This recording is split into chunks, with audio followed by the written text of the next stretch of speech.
दुर्ग से गिरफ्तार दो नन को लेकर बवाल थमने का नाम नहीं ले रहा है। हर दिन कोई ना कोई कांग्रेस लीडर हो या फिर बीजेपी के दिग्गज केरल से दुर्ग का रुख कर रहा है। आखिर गिरफ्तारी पर क्यों हो रही है सियासत भारी, ये रिपोर्ट देखिए।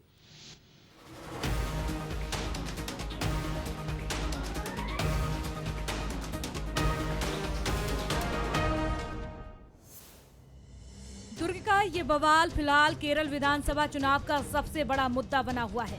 दो नन की गिरफ्तारी ने दोनों राज्यों के बीच की 1220 किलोमीटर की दूरी को पाट दिया है। कांग्रेस के सांसद हो या विधायक, बीजेपी के प्रदेश अध्यक्ष हो या महामंत्री, सब दौड़े दौड़े दुर्ग आ रहे हैं। इतना ही नहीं, केरल की स्थानीय पार्टियों ने भी मोर्चा खोल दिया है। दुर्ग पहुंचे यूडीएफ के सांसद एन.के. प्रेमचंद्रन ने गिरफ्तार दो नन से मुलाकात की है और बीजेपी पर डबल राजनीति करने का आरोप लगाया है। उन्होंने छत्तीसगढ़ और केरल बीजेपी के बयान को अलग अलग बताकर हमला बोला है। लेकिन केरल का बीजेपी का वर्जन अलग है, छत्तीसगढ़ का बीजेपी का वर्जन अलग है। एक कॉन्ट्रडिक्शन है, उसको अपील करना चाहिए, क्रिश्चियन कम्युनिटी को अपील करना चाहिए। केरल में नेक्स्ट ईयर इलेक्शन आ रहा है, इसलिए बीजेपी एक रोल उधर रहा है, इधर अलग रोल रहा है। यह है उसको dual politics, contradiction politics BJP कर रहा है। 25 जुलाई को दुर्ग रेलवे स्टेशन से दो ननों की गिरफ्तारी हुई थी।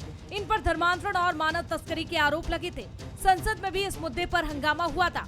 केरल के राजनीतिक दल पैरवी कर रहे हैं। अब विपक्षी सांसद ने बीजेपी पर दोहरी राजनीति के आरोप लगाए हैं, तो विधायक पुरंदर मिश्रा ने कहा है कि ये विपक्ष का चरित्र है।